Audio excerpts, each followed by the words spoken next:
l'être humain est le seul mammifère au monde qui continue de consommer le lait d'un autre mammifère après son sevrage. D'où les maladies, cancer de la prostate, cancer du sein.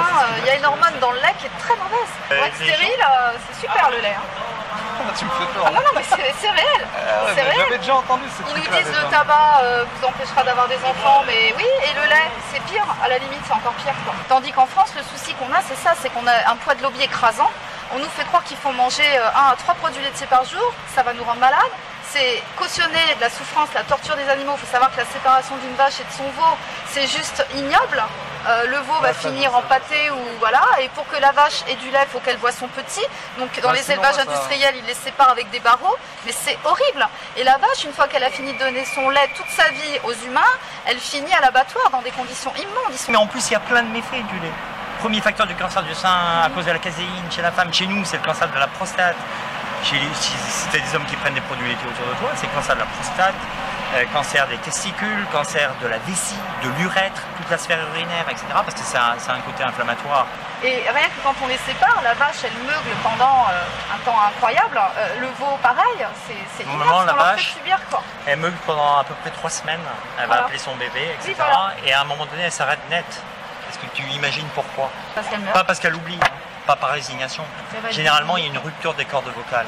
C'est que si on transposait à la psychologie humaine la souffrance qui est liée à la séparation d'un veau et d'une vache, ce qu'on évalue de plus douloureux en éthologie aujourd'hui, on deviendrait fou d'emblée. Nous, la psychologie humaine, on deviendrait fou d'emblée. Et pourtant, on le fait supporter à 21 millions de vaches par an.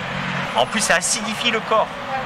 Acidifier le corps, on sait aujourd'hui en science, c'est un terrain carcérogène. Il faut toujours un équilibre acido-basique et plutôt doux. Et quand tu mets de l'acide dans ton corps avec du lait, l'acide lactique, etc., c'est trop. C'est trop. Et là, après, tu as toute une chute d'immunité parce que ton corps est en train de se battre. Ah, pour le profit, ils n'en parlent pas beaucoup. Tous les Ils ont pas de raconter n'importe quoi à la télé aussi.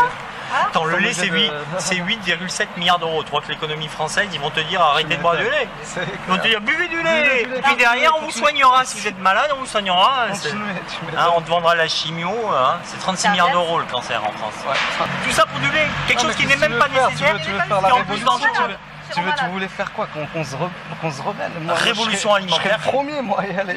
Eh ben oui, en première ligne, direct. Alors c'est sûr, c'est vendu par du marketing, tu vois, à la télé, tu vois des vaches qui courent dans les prés, des veaux qui mangent des pâquerettes. Et on est dans le monde des bisounours et tout va bien. Et voilà, et ça vous en trouvez dans tous les supermarchés. À la Biocop, il y a des laiteries, il y a aussi... Noisettes. Ouais, ça c'est noisettes.